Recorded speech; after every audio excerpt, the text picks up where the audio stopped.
Hello viewers, कैसे हो आप सभी।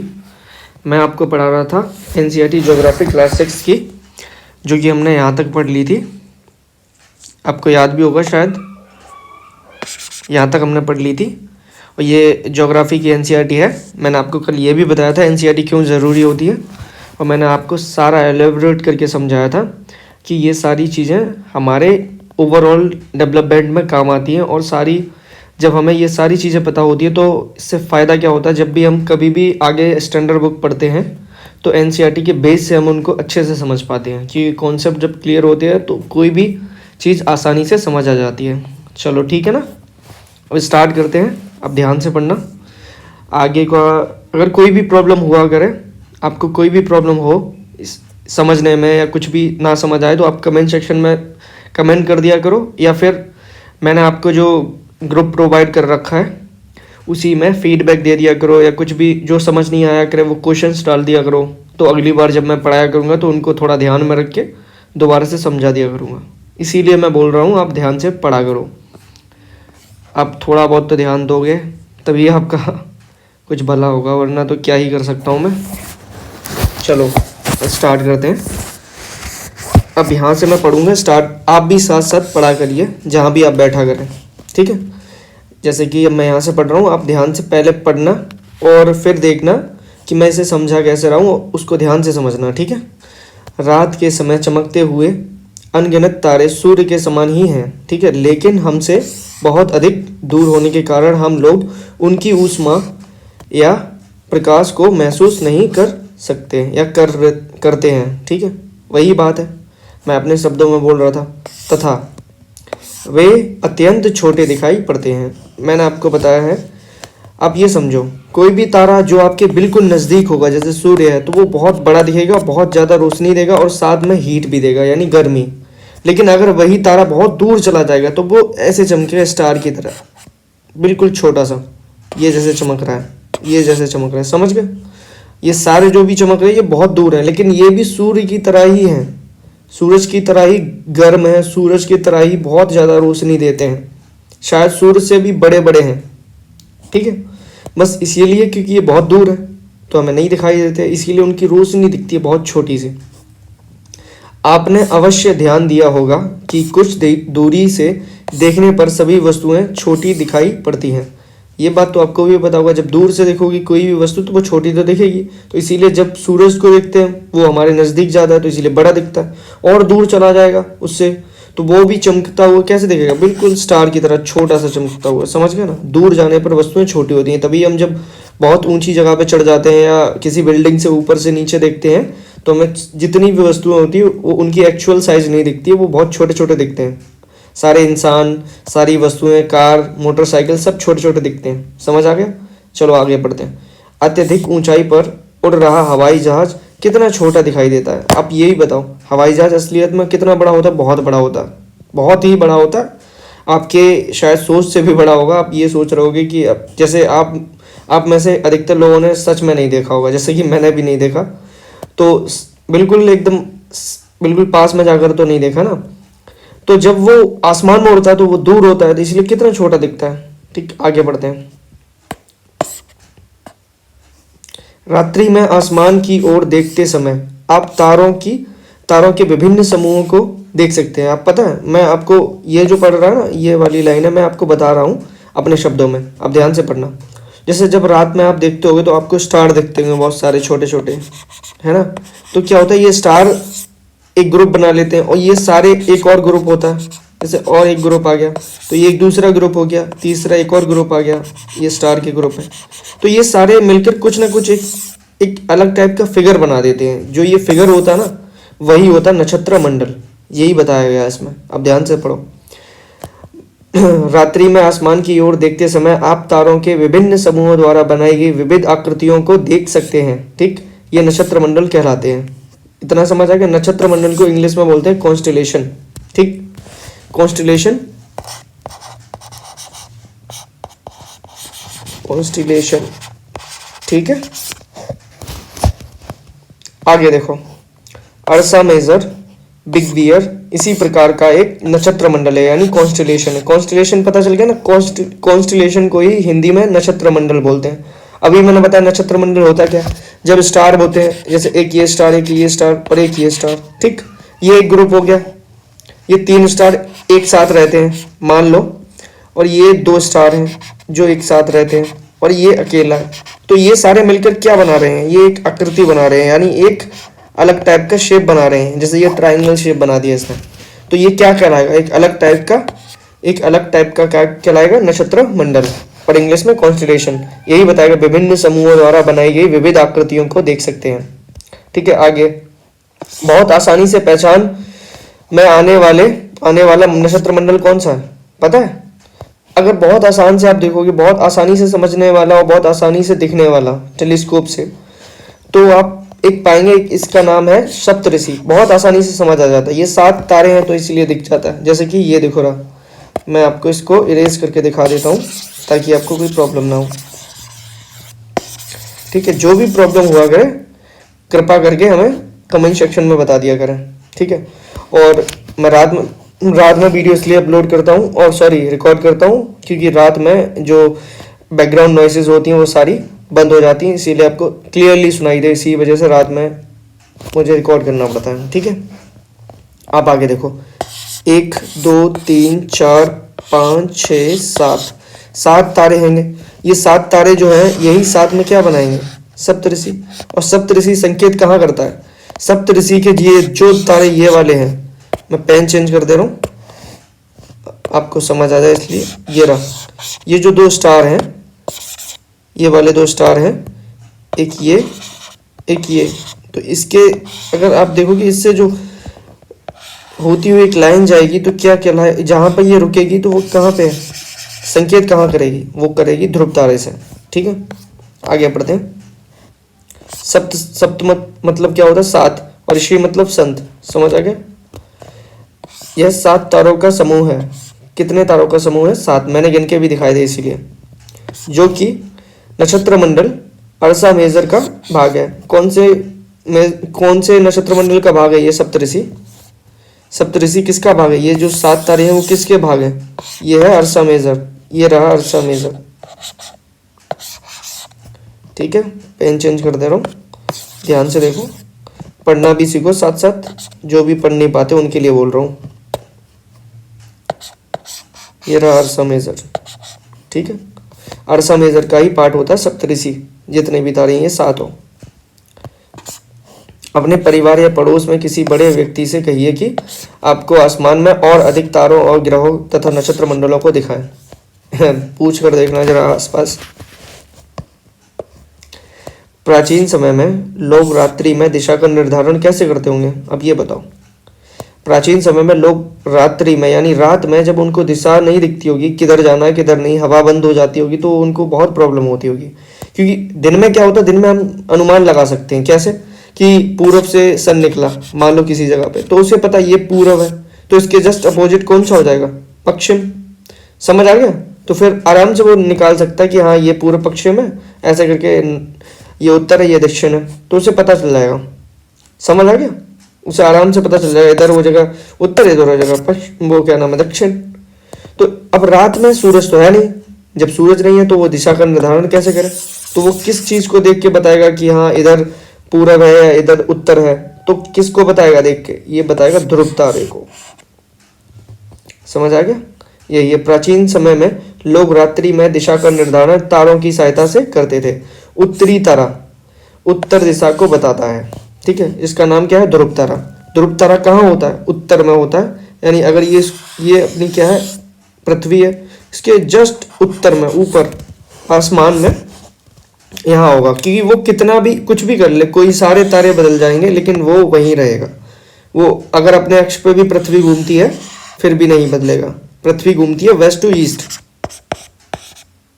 ईस्ट ई है ये, सॉरी,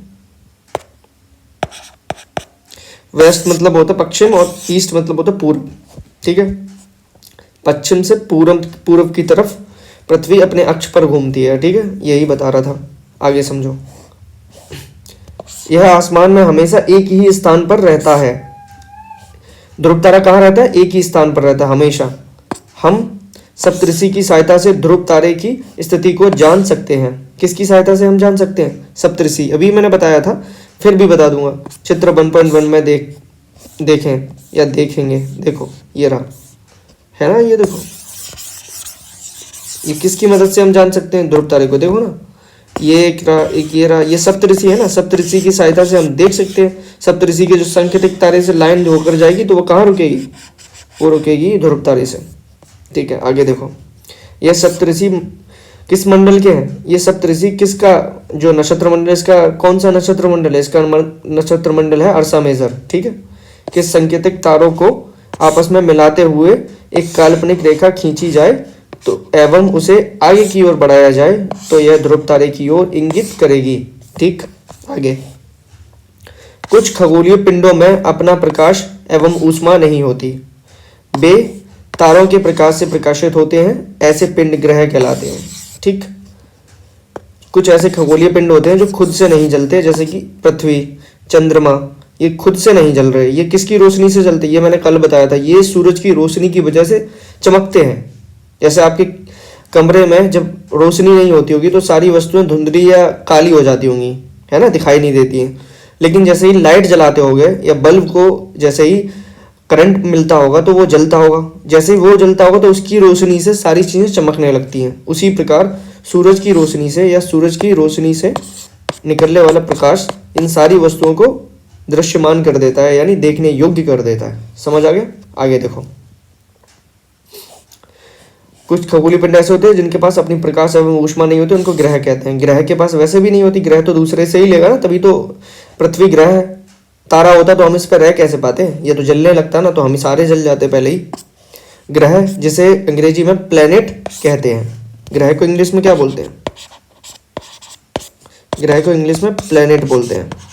प्लेनेट किससे बना है? ग्रीक भाषा में किस, देखो, ग्रीक भाषा के प्लेनेटाई से शब्द से बना है। इसका अर्थ होता है परिभ्रमक। परिभ्रमक का मतलब होता है जो चक्कर लगाता है। समझ आ गया? जैसे अगर ये सूरज है बीच में, मान लो यही रहा, मैंने बनाया हुआ है पहले से, मैं आपको दिखा दे रहा हूँ। अगर ये सूरज है और इसके इर्द गिर्द अगर तार और सारे ग्रह बनाए जाएं, जैसे ये है एक ग्रह, एक ये सारे इसके इर्द गिर्द घूमेंगे, चक्कर लगाएंगे ऐसे करके। जब ये चक्कर लगाएंगे तो ये क्या कर रहे हैं? परिभ्रमक हो गए ना, परिक्रमा कर रहे हैं। समझ आ गया? जो भी चक्कर लगाएगा किसी का वो क्या कहलाएगा? परिभ्रमक। समझ आ गया? ठीक है, आगे। पृथ्वी जिस पर हम रहते हैं एक ग्रह है। समझ आ गया? क्या है? एक ग्रह है। यह अपना संपूर्ण प्रकाश एवं ऊष्मा सूर्य से लेता है, सूर्य से प्राप्त करती है या लेता है। समझ गए? जो पृथ्वी के सबसे नजदीक का तारा है। पृथ्वी को बहुत अधिक दूरी से, जैसे चंद्रमा से देखने पर यह चंद्रमा की तरह चमकती हुई प्रतीत होगी। ये मैंने बहुत बताया पहले भी कि जब पृथ्वी को आप ऊपर से देखोगे, कहाँ से? चंद्रमा से देखोगे। चंद्रमा से आप चंद्रमा पे चले जाओ और चंद्रमा से जब पृथ्वी को वापस देखोगे ऊपर से, तो आपको ये भी वैसे ही चमकती हुई दिखाई देगी जैसे हमें चंद्रमा दिखता है। पृथ्वी से चंद्रमा जैसे चमकता हुआ दिखाई देता है, बहुत शाइनिंग करता है, एकदम ऐसी रोशनी सी निकलती रहती है चमकता हुआ। वैसे ही हमें भी दिखेगा क्या कि पृथ्वी चमक रही है। इतना समझ आ गया? अगर हम पृथ्वी पर हैं तो हमें चंद्रमा चमकता हुआ दिखाई देगा, लेकिन अगर हम चंद्रमा पे चले जाएंगे तो हमें पृथ्वी चमकती हुई दिखाई देगी। बस इतना ही समझाना था इसमें। ठीक है, आगे बढ़ते हैं। सबसे नज़दीक का तारा सूर्य है, हमें पता ही है, हमें दिखता ही है रोज। और लेकिन अगर हम कहें सूरज के बाहर जो अपने सोलर सिस्टम या पृथ्वी का दूसरा सबसे नज़दीक का तारा कौन सा है, उसका नाम है प्रोक्सिमा सेंचुरी। प्रोक्सिमा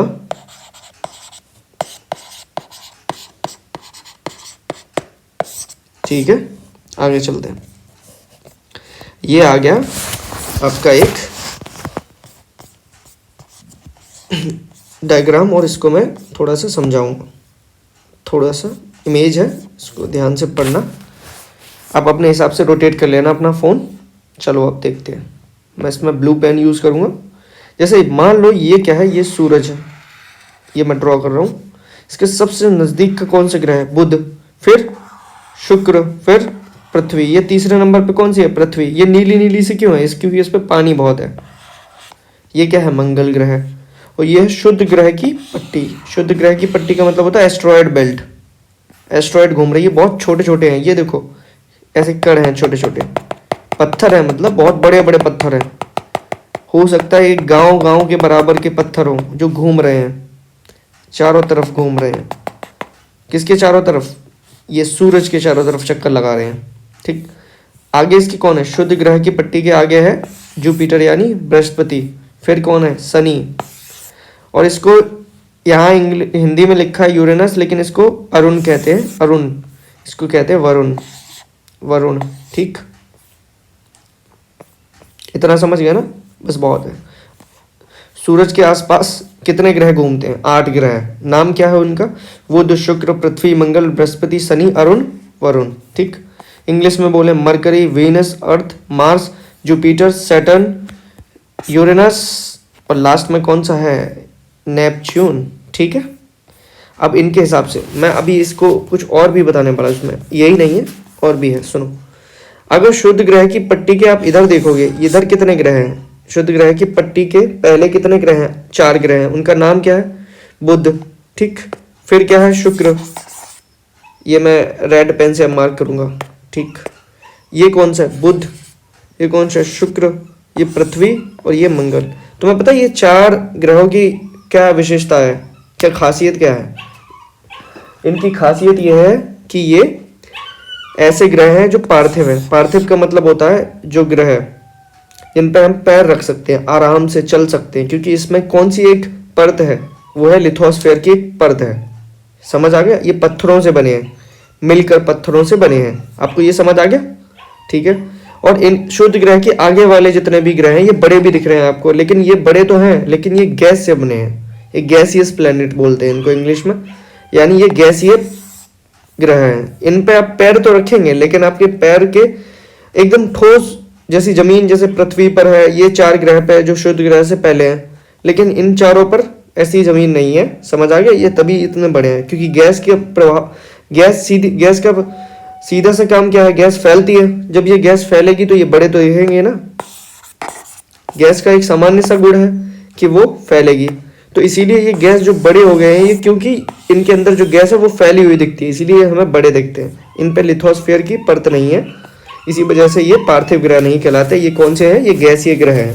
यहाँ पर देखो, आपको यहाँ बताया भी गया है, बुध, शुक्र, पृथ्वी, मंगल, ये चारों ग्रह कौन से? आंतरिक ग्रह। ये कैसे हैं? ये नजदीक के तो हैं, ये चट्टानों से बने हैं। ठीक, बाह्य ग्रह कितने हैं? बृहस्पति, शनि, अरुण, वरुण या यूरेनस या नेपच्यून। ठीक, ये कौन से बाह्य ग्रह हैं? ये कैसे हैं? ये सारे तरल पदार्थों या गैस से बने हैं। ये देखो, आपको पढ़ने में आ रहा होगा, ये गैस से, ये देखो, ये गैस और तरल पदार्थों से बने हैं, इसीलिए इन पर हम पैर नहीं रख सकते अच्छे से। ठीक है, आपको समझ आ गया? बस ठीक है। और शायद मैं माफ़ी भी मांगना चाहूँगा क्योंकि पीछे बैकग्राउंड में नॉइस आ रही है। मैं क्या कर सकता हूँ, फिर भी मैं रात में रिकॉर्ड कर रहा हूँ, मैं कुछ कर नहीं सकता उसके लिए, वो मेरे कंट्रोल के बाहर है। It is not in my control, so please ignore it. चलो आपको आगे बढ़ाते हैं। आसमान में दिखने वाला चंद्रमा एक क्या है? उपग्रह है। आसमान में दिखने वाला चंद्रमा क्या है? उपग्रह। उपग्रह वो होता है जो ग्रह के चक्कर लगाते हैं। जैसे ग्रह अपना कौन सा है? पृथ्वी है। पृथ्वी अपना ग्रह है, ये रही पृथ्वी, इसका चक्कर जो लगाएगा वो क्या कहलाएगा? उपग्रह। तो ये चंद्रमा है ब्लैक वाला, तो ये इसका चक्कर लगाएगा ऐसे करके, तो ये क्या कहलाएगा? उपग्रह। उपग्रह को इंग्लिश में बोलते हैं सैटेलाइट। ठीक है, चलो आगे बढ़ते हैं।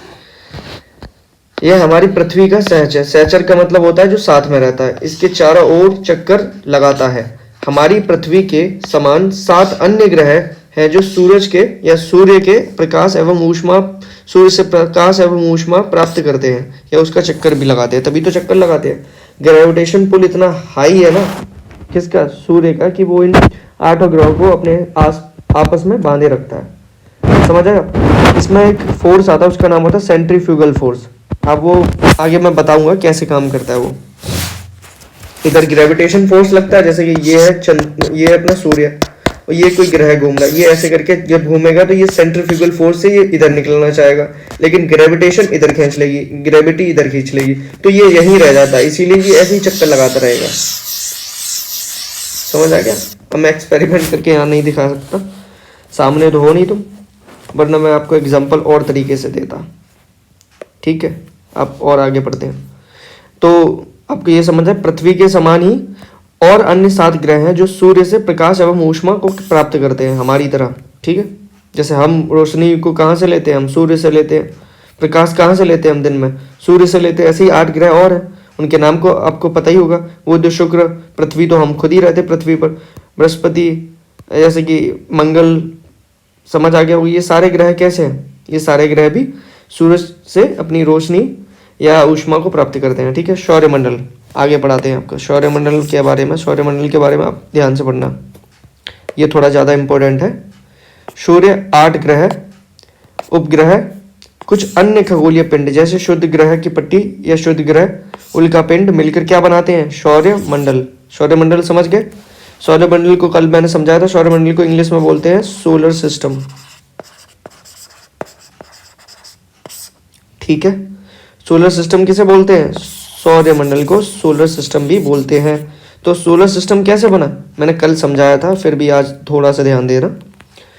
पहले तो सूरज, ठीक, सन प्लस 8 ग्रह, 8 ग्रह यानी 8 प्लैनेट, यही वाले बुध, शुक्र, पृथ्वी, मंगल, बृहस्पति, शनि, अरुण, वरुण करके हैं जितने भी, प्लस शुद्ध ग्रह की पट्टी जो बीच में पड़ रही है। किसके बीच में पड़ती है, ये मंगल ग्रह के बीच में और जुपिटर के बीच में जो पट्टी गिर रही थी, ये रही। देखो मैं दोबारा से दिखा रहा हूँ, ये रही, ये वाली जो पट्टी है। ठीक है, ये शुद्ध ग्रह की पट्टी, ये लिखा भी है, देखो समझ आ गया। यहाँ ज़्यादा पेंसिल चला दी मैंने, फिर भी आप देखो, ये रही शुद्ध ग्रह की पट्टी। ठीक, आप इधर देखो, सूरज, 8 प्लेनेट प्लस ये जो उपग्रह होते हैं, ठीक है, जो भी ग्रह के चक्कर लगाते हैं जैसे चंद्रमा, ठीक है, और प्लस कौन से पिंड, खगोलीय पिंड या ये शुद्ध ग्रह, उल्का पिंड, ये सारे मिलकर क्या बनाते हैं, ये बनाते हैं सौरमंडल को। ठीक, सौरमंडल का निर्माण करते हैं, उसे हम सौर परिवार का नाम देते हैं, जिसका मुखिया कौन है, सूर्य, पता ही होगा। यानी ये सारे बच्चे हैं तो सूरज इनका सबका पापा या दादा कह लो, जो भी समझ लो। सूरज इतना इम्पोर्टेंट है इन सारे ग्रहों के लिए, और सारे, क्योंकि वही इनको बांधे रखता है, तो ये मुखिया है। कौन मुखिया है, सूर्य। आगे सूर्य के बारे में पढ़ते हैं। सूर्य सौरमंडल के केंद्र में है।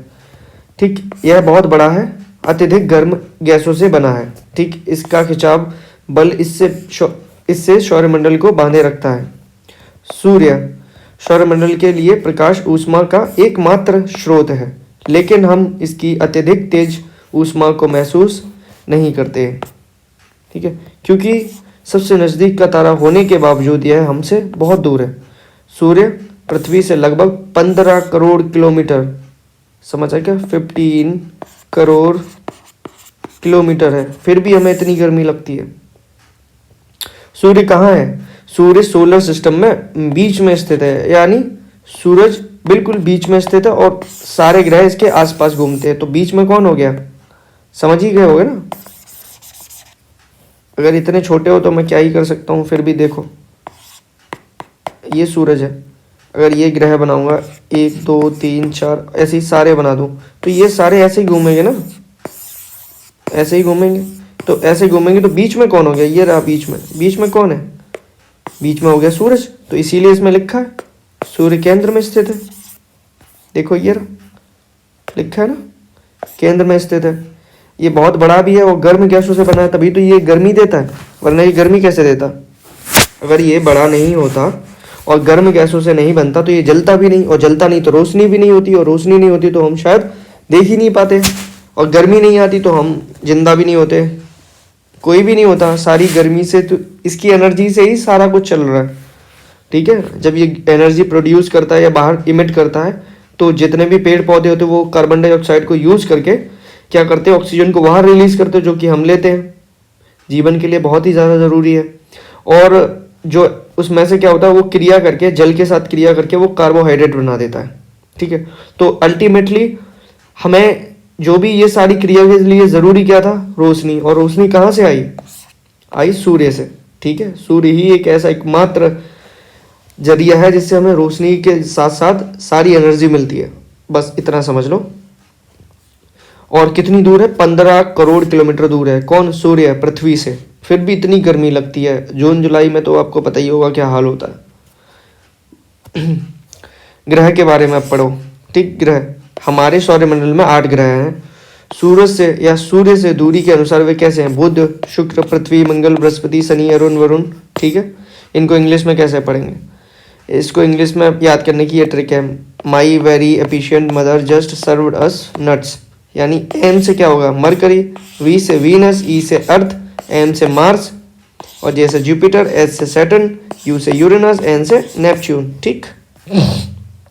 सौरमंडल के सभी 8 ग्रह एक निश्चित पथ पर सूर्य के चक्कर लगाते हैं। सूर्य का चक्कर कौन लगाता है? ये सारे ग्रह सूर्य के चक्कर लगाते हैं एक निश्चित पथ पर। यानी ऐसा नहीं है कि ये सूरज है, आज ये यहाँ पे घूम रहा है, इसका नाम है बुध, फिर कल यहाँ घूमने लगे, ऐसा नहीं। ये इसी अपने ही पथ पर रहेगा, अपने रास्ते पर ही रहेगा, बार बार इसी पे चलेगा। यानी इसीलिए इसमें क्या लिखा है? निश्चित पथ पर, उसी रास्ते पर चलेगा जिससे शुरू में चल रहा था, ठीक है। ये रास्ते क्या कहलाते हैं? ये रास्ते दीर्घ वृत्ताकार में फैले होते हैं, इनको बोलते हैं रास्तों को कक्षा। समझ गए हो ना? कक्षा बोल रहा हूं मैं, ध्यान देना जरा। कक्षा, ये कक्षा हो गई। ये अगर ये है सन और ये अगर बुध है तो ये इसकी कक्षा हो गई, ऐसे करके घूमने वाली, ठीक है। जिस रास्ते पर ये घूमता है इसको दीर्घ वृत्ताकार कहते हैं, ऐसे करके, ठीक है। इलिप्टिकल होता है, यानी वो आसानी से, मतलब सीधी सी बात है, बिल्कुल परफेक्टली गोल नहीं होगा, वो लंबा सा फैला हुआ गोल होगा, ऐसे। देखो ये हो गया परफेक्ट गोल, मतलब मैं तो नहीं बना पा रहा लेकिन फिर भी। लेकिन अगर ये हो गया गोल तो है, लेकिन कौन सा गोल है? ये है दीर्घ वृत्ताकार, यानी इलिप्टिकल। ये दीर्घ वृत्ताकार गोल ये है, समझ आ गया? इसी रास्ते पर, ऐसे ही रास्ते पर घूमते हैं ये सारे ग्रह, ठीक है। चलो आगे बढ़ते हैं। बुध सूर्य के सबसे नजदीक है, ठीक। अपनी कक्षा में सूर्य के चारों ओर एक चक्कर लगाने में इसे सिर्फ और सिर्फ 88 दिन लगते हैं, 88 डेज बस। यानी सबसे नजदीक कौन सा है? वो सबसे नजदीक उसका नाम है बुध। और बुध कितने दिन में चक्कर लगा देगा पूरे सूरज के आसपास? सिर्फ 88 दिन में। जबकि पृथ्वी कितने दिन में लगाती है? लगभग 366 में। और जब 366 होता है उसे लीप ईयर बोलते हैं, जब 365 होते हैं तो उसे नॉर्मल ईयर बोलते हैं, ठीक। फरवरी में एक दिन बढ़ता है ना, तो वही होता है 366 वाला, ठीक है। कंपैरिजन कर पा रहे हो?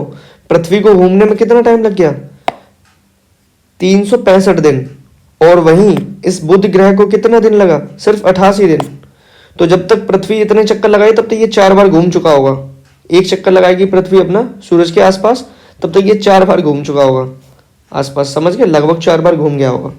सूर्य को पृथ्वी का जुड़वा ग्रह माना जाता है। कौन जुड़वा ग्रह है? सूर्य, ठीक है। सॉरी माय मिस्टेक, रात बहुत होगी ना तो थोड़ा निकल जाता है, मैं नींद भी आती रहती इस टाइम। मजबूरी ये है कि इस टाइम रिकॉर्ड करने का, क्योंकि दिन में करूँगा तो जितने भी बैकग्राउंड नॉइसेस हैं वो सारे इसी में रिकॉर्ड होंगे, तो आपको इतनी डिस्टर्बेंस होगी। मैं तो बना दूंगा लेकिन आपको क्लियरली सुनाई नहीं देगा, कुछ अलग ही तरीके की आवाज़ आएंगी, इसीलिए मैं ये रात में रिकॉर्ड कर रहा हूँ, ठीक है। शुक्र को पृथ्वी का जुड़वा ग्रह शुक्र को बोलते हैं। बुध के बाद कौन सा था? शुक्र।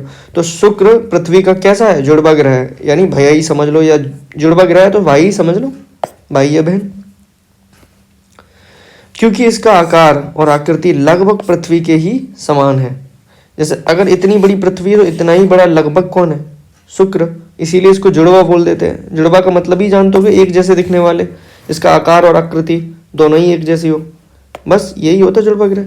अभी तक प्लूटो भी एक ग्रह माना जाता था, परंतु अंतर्राष्ट्रीय खगोलीय संगठन ने अपनी बैठक अगस्त 2006 में यह निर्णय लिया कि कुछ समय पहले खोजे गए अन्य खगोलीय पिंड 2003 UB 313 सीरस तथा प्लूटो बौने ग्रह की कैटेगरी में रखे जाएंगे। बौने ग्रह कहे जा सकते हैं, ठीक। तो पहले क्या था? 9 ग्रह थे। जब मैं पढ़ाई करता था तब मेरे क्या होता था, मेरे GS वाले में या मेरे GK की बुक में 9 ग्रह लिखाए जाते थे। तो तब क्या था, ये प्लूटो भी इंक्लूड कर दिया जाता था। प्लूटो समझ गया ना?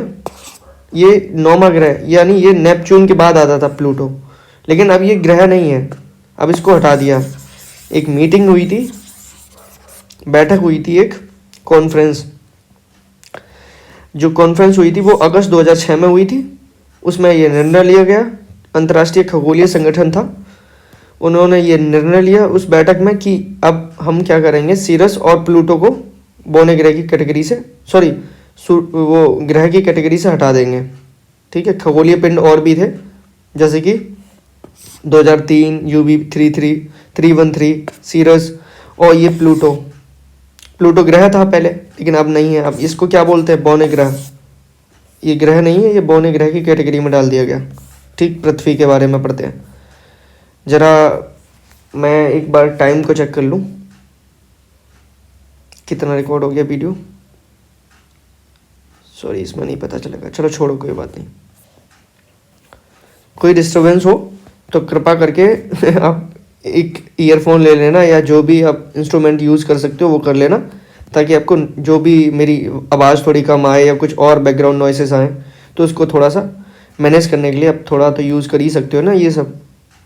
चलो ठीक है, और पढ़ना बहुत ज़रूरी है, मैंने आपको पहले भी बताया, आज भी बताऊंगा, क्योंकि यही एकमात्र रास्ता है जिससे आप अपनी स्थितियों को बदल सकते हैं। अगर आप वैसे ही आर्थिक रूप से सशक्त नहीं हैं, या कुछ और सही जो भी प्रॉब्लम हो, फैमिली प्रॉब्लम, बैकग्राउंड प्रॉब्लम, आप एक शिक्षा ही एक ऐसा माध्यम है और एक ऐसा रास्ता है जिससे आप कुछ अपने लिए अर्जित कर सकते हैं।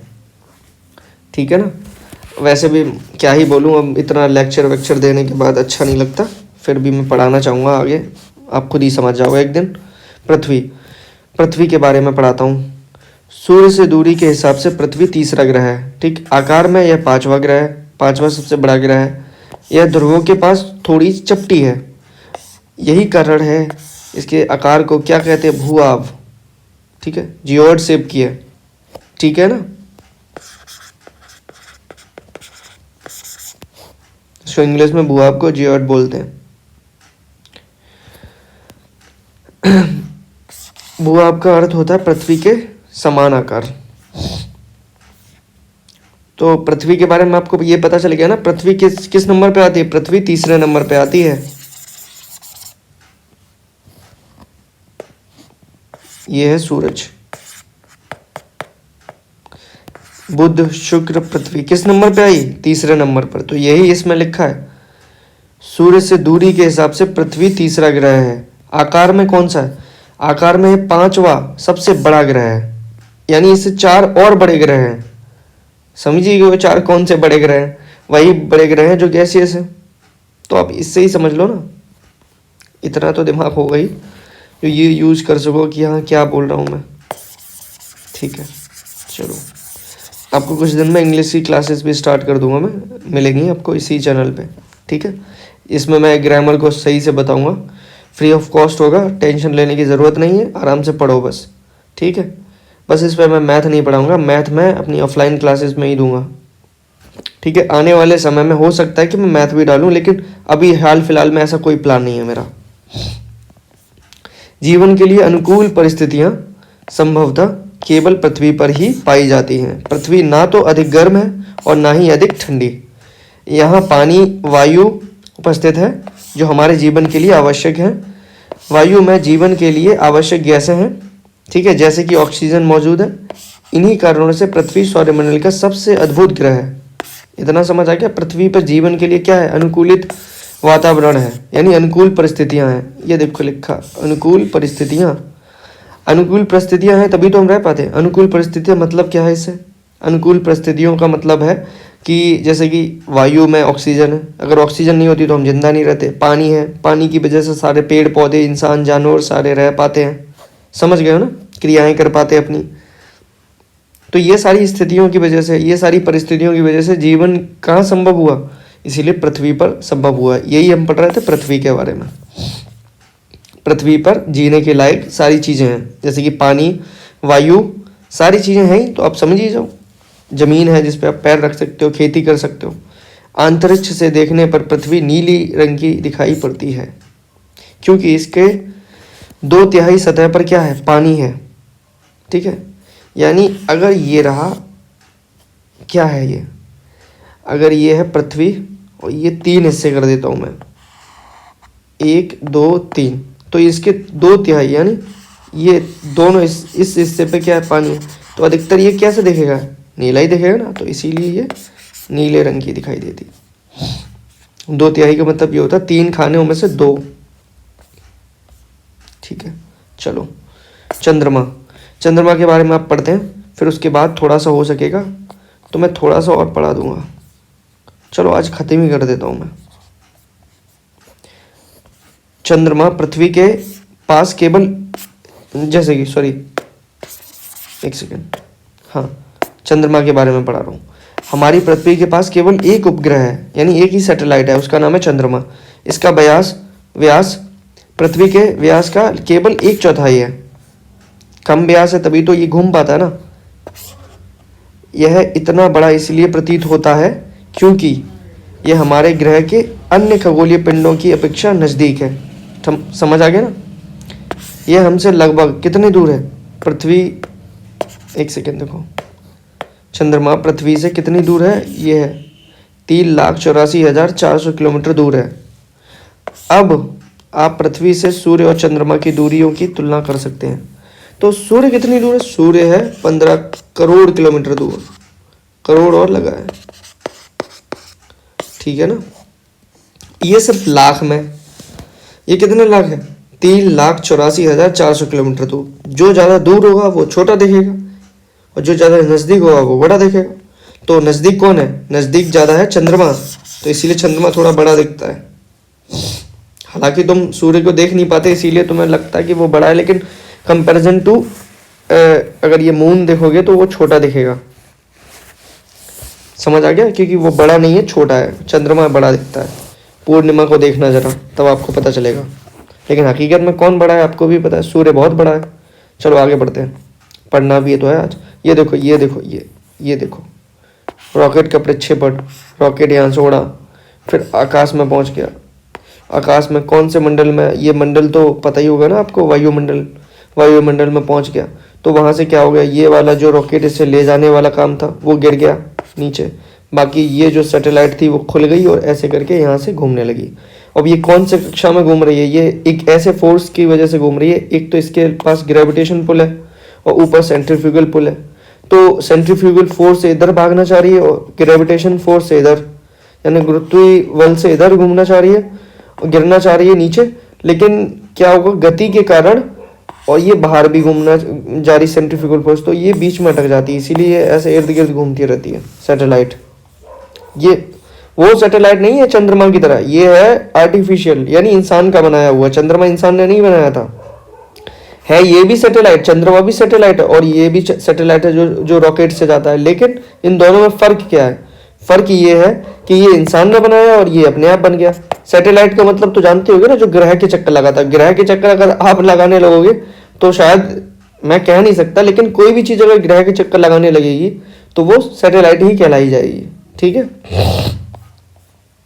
आगे बढ़ते हैं। चंद्रमा पृथ्वी का एक चक्कर लगभग 27 दिनों में पूरा करता है, ठीक। लगभग इतने ही समय में यह अपने अक्ष पर घूम जाता है।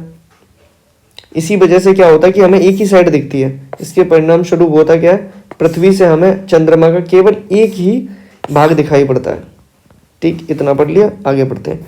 अब ये बहुत टेक्निकल है, मैं यहाँ पर कैसे बताऊँ, आप ये समझो कि एक तो ये 27 दिन में ये है चंद्रमा, तो ये 27 दिन में पृथ्वी के चारों ओर भी घूमेगा ऐसे करके, और ये अपने अक्ष पर भी घूमेगा ऐसे ऐसे करके। समझ रहे हो, अपने अक्ष पर भी घूम रहा होगा। तो जब ये अपने अक्ष पर घूमेगा और साथ में ऐसे अपने अक्ष पर घूमता हुआ, अपने अक्ष पर घूमता हुआ, अपने अक्ष पर घूमता हुआ वापस इसी जगह पर जब आएगा, तो फिर हमें पूर्णिमा के दिन वही साइड दिखेगी जो साइड पहले दिख रही थी। इसीलिए हमें क्या होता है, वही साइड के चक्कर में हमें एक ही साइड दिखती है, दूसरी साइड नहीं दिखती चंद्रमा की। इसी वजह से, क्योंकि वो 27 दिन में चक्कर के साथ साथ अपने अक्ष पर भी घूम जाता है, इसीलिए हमें वही साइड वापस दिखने लगती है, ठीक है। आगे समझो। चंद्रमा की परिस्थितियां जीवन के लिए अनुकूल नहीं है, मतलब अनुकूलित नहीं है चंद्रमा, सीधी सी बात ये। चंद्रमा की ऐसी परिस्थितियां हैं जीवन के लिए जो अनुकूलित नहीं है। आप चंद्रमा पर जाकर रह नहीं सकते क्योंकि वहां वायुमंडल नहीं है, ठीक है, ऑक्सीजन नहीं है, समझ गए ना। इसकी सतह पर्वत, मैदानों, गड्ढों जो चंद्रमा की सतह पर छाया बनाते हैं। ठीक है, इसकी सतह पर क्या क्या है, इसकी सतह पर पर्वत भी है, मैदान भी है, गड्ढे भी हैं। यही गड्ढे क्या होते हैं, जब इन पर रोशनी नहीं जा पाती तो ये काले काले दिखते हैं रात में, जब चमकती है जब चमकता है चंद्रमा। पूर्णिमा के दिन चंद्रमा पर इसकी छाया को देखा जा सकता है।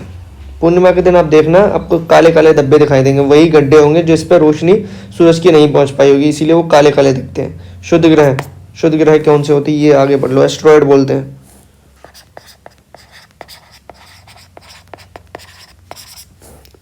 तारों, ग्रहों एवं उपग्रहों के अतिरिक्त असंख्य छोटे पिंड भी सूरज के या सूर्य के चारों ओर चक्कर लगाते हैं।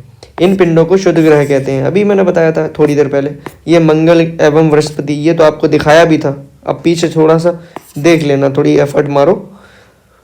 ये मंगल ग्रह, यहाँ देखो, ये मंगल ग्रह और बृहस्पति ग्रह की कक्षाओं के बीच पाए जाते हैं। ये देखो, एक सेकंड में दिखा भी दे रहा हूँ, क्या जा रहा है मेरा, ये देखो,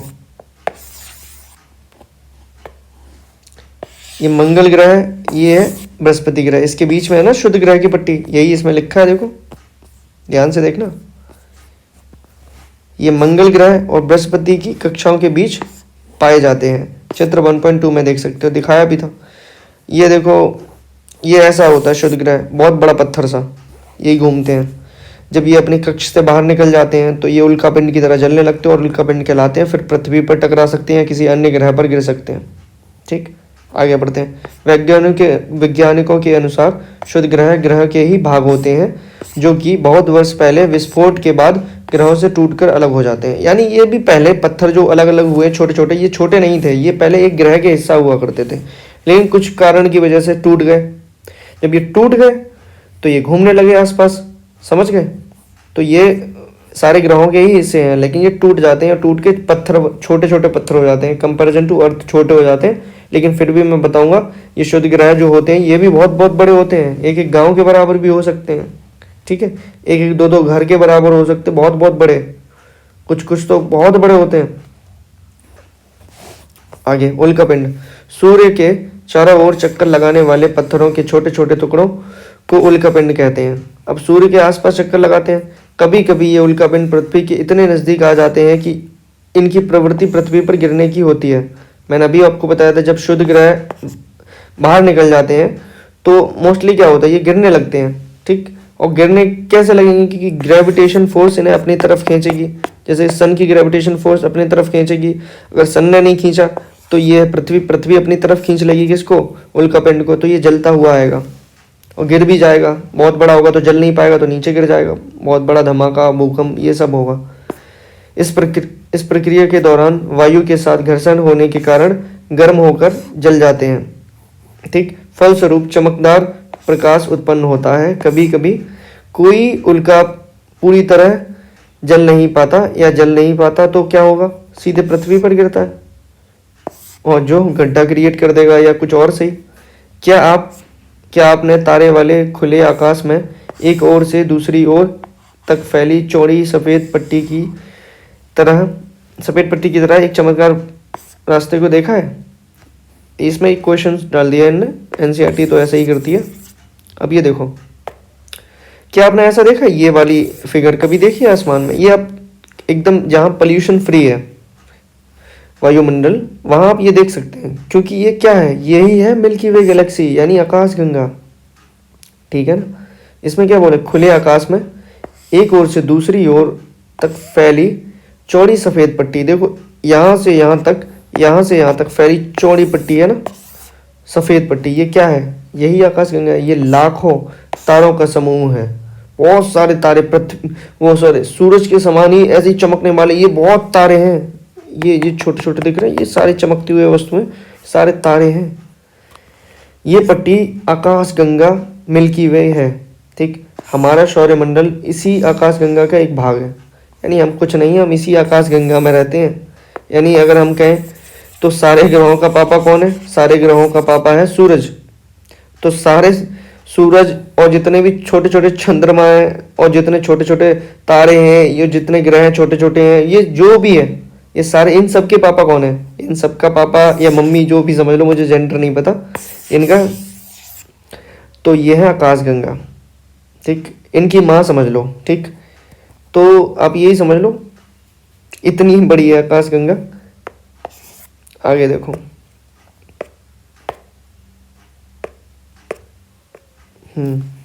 प्राचीन भारत में इसकी कल्पना आकाश में प्रकाश की एक बहती नदी से की जाती थी, ठीक।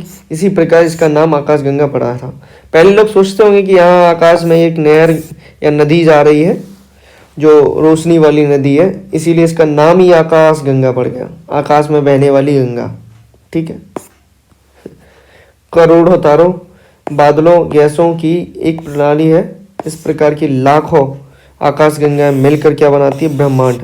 अब समझ लो, ऐसी बहुत सारी आकाशगंगाएं, और इन सभी जितनी भी आकाशगंगा है, इनके पापा कौन है? इनके पापा हैं ब्रह्मांड, ठीक, यूनिवर्स।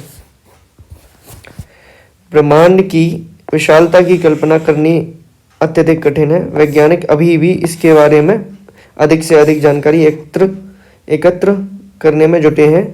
इसके आकार के संबंध में हमें कोई जानकारी नहीं है, लेकिन फिर भी हम जानते हैं कि हम सभी इसी ब्रह्मांड का हिस्सा हैं। अब मैं आपको एक छोटे से चीज़ में बता दे रहा हूँ, आपको यही सारी चीज़ें 1 सेकंड में आ जाएंगी समझ। यानी सारे ग्रहों का पापा, अपने जो सोलर सिस्टम में ग्रहों के पापा वो है सूरज जी, ठीक है। अब सूरज क्या है? सूरज एक तारा है। तो सारे जितने भी तारे हैं चमकते हुए, बहुत तेज चमक रहे हैं, वो सारे तारे मिलकर सूरज की तरह ही चमकने वाले, वो किसी का तो भाग होंगे ना, कोई तो गैलेक्सी होगी ना। जैसे कि हमारी गैलेक्सी का नाम है, यानी हमारी गैलेक्सी का नाम है आकाशगंगा, ठीक, समझ गए होगे ना। हमारी आकाशगंगा का नाम क्या है? मिल्की वे। तो मिल्की वे की तरह बहुत, जहाँ बहुत सारे तारे हों, ऐसे ही बहुत सारे तारे और बहुत सारी आकाशगंगाएं मिलकर और बहुत सारे ग्रह, सारे इन सभी का कौन है फादर? जहाँ ये रहते हैं, जिसके अंदर है, ये है ब्रह्मांड। ब्रह्मांड बहुत बड़ा है, यूनिवर्स, इंग्लिश में बोलते हैं यूनिवर्स, ठीक है। और आपका चैप्टर हुआ खत्म। और यहाँ पे ये दिखाया भी गया, देखो ये हो तुम, ये है पृथ्वी, और पृथ्वी से भी बड़ा सौरमंडल, और सौरमंडल से भी बड़ी आकाशगंगा, आकाशगंगा से भी बड़ी कौन है? ब्रह्मांड। तो ब्रह्मांड इतना बड़ा, उससे छोटी आकाशगंगा जिसमें सारे तारे हैं ये वाले, जैसे सूरज की तरह आकाशगंगा वाले, जो हमारी मिल्की वे गैलेक्सी के जितने भी स्टार हैं वो सारे। और यही आकाशगंगा का भाग कौन सा? हमारे सौरमंडल यानी सोलर सिस्टम, जिसमें 8 ग्रह प्लस सूर्य प्लस उल्कापिंड प्लस शुद्ध ग्रह, ये सारी चीज़ें हैं, ठीक है, खगोलीय पिंड। और फिर इसी सौरमंडल का भाग क्या है? पृथ्वी। और पृथ्वी पर कौन रहती हो या रहता है? जो भी है, लड़का या लड़की, हम सारे रहते हैं, ठीक है। ये सारे क्वेश्चंस हैं, आप कर लेना, बहुत आसानी से आपको समझ आ जाएंगे अगर आप अच्छे से पढ़ोगे तो, ठीक है। और मैं आपको दिखाना चाहता हूँ, ये है उल्कापिंड, जब ये नीचे गिर गया तब ये शुद्ध ग्रह ही है, बस ये जलने लगता है तो उल्कापिंड कहलाने लगता है। ये है चंद्रमा, ठीक है ना। देखो यही जो हिस्सा है ना, यही दिखेगा इसमें। आप देखो ये काले काले ये दिख रहे हैं, ये इसमें ये क्या है? ये गड्ढे हैं जिस पर रोशनी नहीं पहुंच पाई है, ठीक है। और ये मैंने आपको समझा ही दिया था, ये सैटर्न के आसपास ये रिंग है। पूरा हो गया चैप्टर। सप्तऋषि ये है, सप्तऋषि की सहायता से हम तारे को देख सकते हैं। कौन सा तारा? ध्रुव तारा। और ध्रुव तारा किसका भाग है? अर्सा मेजर का भाग है। अर्सा मेजर क्या है? नक्षत्र मंडल है। नक्षत्र मंडल होता क्या है? मैंने बताया है, जहाँ बहुत सारे तारे मिलकर एक अलग तरीके का फिगर बना देते हैं, यानी कोई अलग तरीके का फिगर। जैसे कि मान लो एक ये तारा है, एक ये तारा है, एक ये तारा है, तो इनने कौन सा फिगर बना दिया? ट्रायंगल। तो ये एक नक्षत्र मंडल कहला सकता है। समझ आ गया?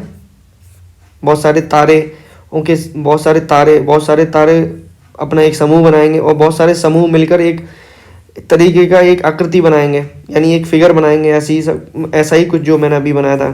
तो उसी जो फिगर को या उसी जो आकृति को क्या बोलते हैं? नक्षत्र मंडल। नक्षत्र मंडल कौन सा है? अर्सा मेजर, जिसका भाग है ये वाला, जिसका नाम है सप्तऋषि, ठीक। सप्तऋषि के सांकेतिक तारों से होती हुई एक लाइन खींचोगे, काल्पनिक रेखा, तो आप ध्रुव तारे पर सीधे नज़र आपकी जाएगी, पहुंच जाओगे ध्रुव तारे पर। प्रॉक्सिमा सेंचुरी दूसरा सबसे नज़दीक का तारा है, और मैंने आपको सारा पढ़ा दिया। कृपया करके आप पूरा सा पढ़ लेना और अच्छे से पूरी वीडियो देखा करो। वजह इसकी ये है कि अगर मैं इतनी मेहनत करता हूँ, इतनी रात में रिकॉर्ड करता हूँ, इसीलिए कि ताकि तुम्हारे पास कोई आवाज़ जब जाए तो डिस्टर्बेंस क्रिएट ना हो। देखो मेरी इसमें, आप समझो, मेरा इसमें कोई स्वार्थ नहीं है, सीधा सा आप देखोगे अपनी भलाई के लिए, ठीक है। अगर नहीं भी देखोगे तो भी कुछ नहीं मेरा जा रहा, ठीक। मैं तो अपना रिवीजन से कर रहा हूँ, मेरे लिए यही बहुत है। मैं तुम्हें पढ़ाता हूँ, मेरा रिवीजन हो जाता है, ठीक। मेरे लिए ये बहुत बड़ी चीज़ है, मेरे लिए यही अचीवमेंट है।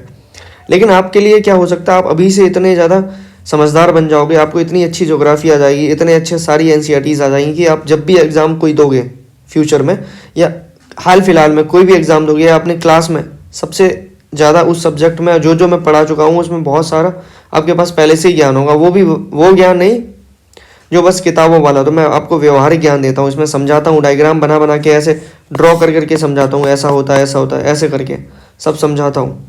हो सकेगा तो मैं फिगर भी लेके आऊँगा एक दो, हो सकेगा तो मैं मैप भी लेके आऊँगा। मैप दिखा तो बहुत सकता हूँ, लेकिन फिर वीडियो बहुत बड़ी हो जाती है। फिर भी मैं कहूँगा आप अभी इतना वीडियो देखना स्टार्ट कीजिए, और मैं हो सकेगा आप बस कमेंट सेक्शन में बता दिया करो कि कोई समस्या हो तो बता दिया करो, ठीक है। अगर नहीं हुआ करे फिर भी फीडबैक तो दिया करो भाई, कुछ तो फीडबैक में बोला करो कि हाँ ठीक है, समझ आया था, नहीं समझ आया, इसमें ये दिक्कत थी, आवाज़ में प्रॉब्लम थी, कुछ और सी समझ तो आए मुझे, ठीक है। क्या मुझे इम्प्रूवमेंट करना, तुम्हारे लिए इतनी मेहनत कर रहा हूँ इसीलिए कर रहा हूँ कि कुछ तो बताओ, वरना मैं कोई दिक्कत ही नहीं, फिर मैं तो अपना खुद ही पढ़ सकता हूँ। लेकिन मैं तुम्हें पढ़ा रहा हूँ फ्री में, तो आप कुछ तो मेहनत करो अपने तरफ से भी।